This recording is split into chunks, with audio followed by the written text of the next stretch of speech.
আসসালামু আলাইকুম ওয়া রাহমাতুল্লাহ।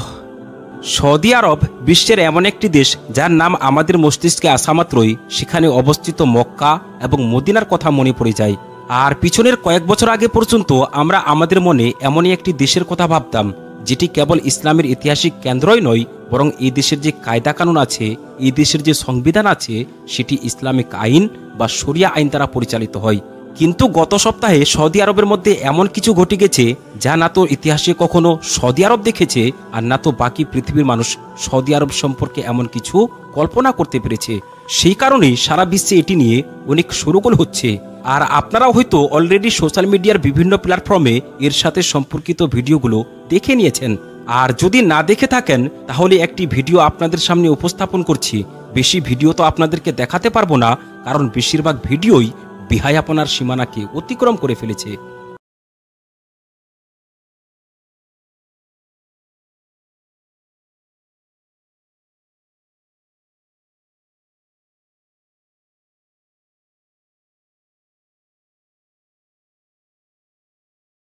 তো এরকম ভিডিও তো আপনারা সোশ্যাল মিডিয়ার কোনো না কোনো প্ল্যাটফর্মে অবশ্যই দেখে থাকবেন।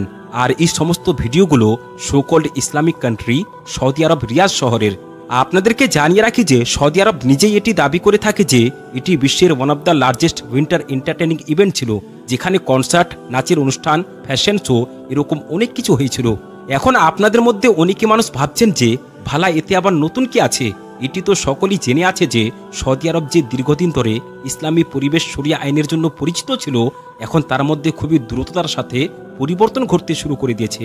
অর্থনীতিকে বিমুখ করতে এবং 2030 সালের ভিশনকে পূর্ণ করার জন্য সৌদি আরব নিজেকে খুবই দ্রুততার সাথে মডার্নাইজেশনের দিকে নিয়ে যাচ্ছে, মানে খুবই দ্রুততার সাথে আধুনিকীকরণের দিকে অগ্রসর হচ্ছে।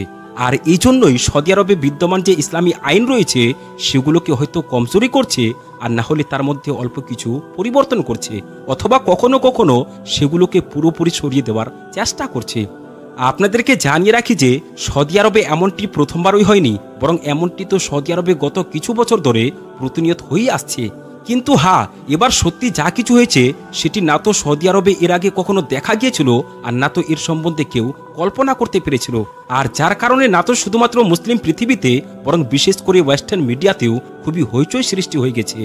এবার সর্বপ্রথম যদি মুসলিম বিশ্বের দৃষ্টিকোণ থেকে কথা বলা হয়, তো যখন এই সমস্ত অনুষ্ঠানের ছবি এবং এই ভিডিও সোশ্যাল মিডিয়াতে আসতে শুরু করেছিল, তখন লোকেরা ক্ষিপ্ত হয়ে উঠে যে এইসব এমন এক সময় হচ্ছে যেখানে আমরা জানি যে সৌদি আরবের খুব কাছে অবস্থিত গাজা মানে ফিলিস্তিনের অবস্থা খারাপ থেকে আরো খারাপ হয়ে গেছে। আর এমন খারাপ সময়ে আরবের মতো একটি মুসলিম দেশের চুপ থাকাকে দীর্ঘ সময় ধরে তার সমালোচনার কারণ হয়ে আছে।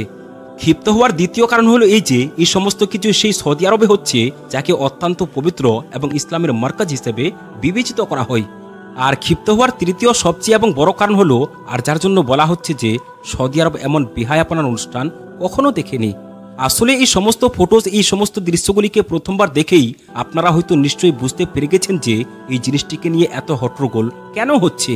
আর আপনারাও নিজের বুকে হাত রেখে বলুন যে এই ফটোগুলি বা ভিডিওগুলি প্রথমবার যখন আপনি দেখেছিলেন তখন আপনার মনে কি মনে হয়েছিল।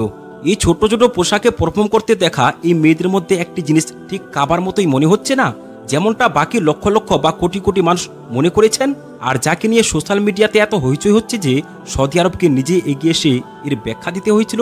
আর তারা বলেছিল যে আসলে এটি কাবার অনুলিপি নয়। কিন্তু এটি যদি কাবার অনুলিপি না হয়ে থাকে তাহলে এটি কি ছিল? এর উত্তর সৌদি আরবের কাছেও নেই।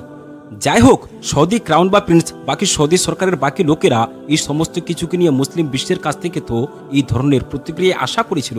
কিন্তু সেই পশ্চিমা দেশগুলো যাদেরকে আকৃষ্ট করার জন্য এই সৌদি আরব এই সমস্ত কিছুকে করে আসছে, তাদের পক্ষ থেকেও এই সমস্ত অনুষ্ঠানের উপর ইতিবাচক প্রতিক্রিয়ার পরিবর্তে নেতিবাচক প্রতিক্রিয়া পাওয়া গেছে।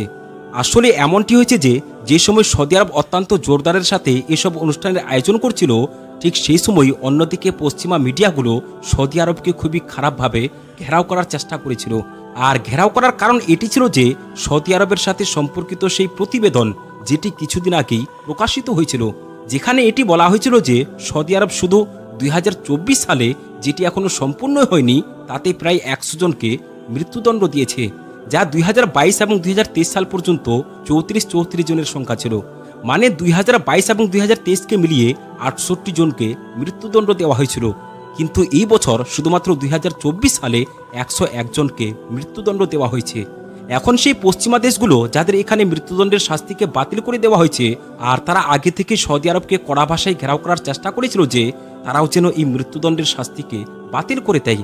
কিন্তু মৃত্যুদণ্ডের এই শাস্তিকে বাতিল করা তো দূরের কথা, বরং 100 জনের থেকেও বেশি মানুষকে শুধুমাত্র 1 বছরের মধ্যেই মৃত্যুর আলিঙ্গনে শুইয়ে দেওয়া হয়েছে।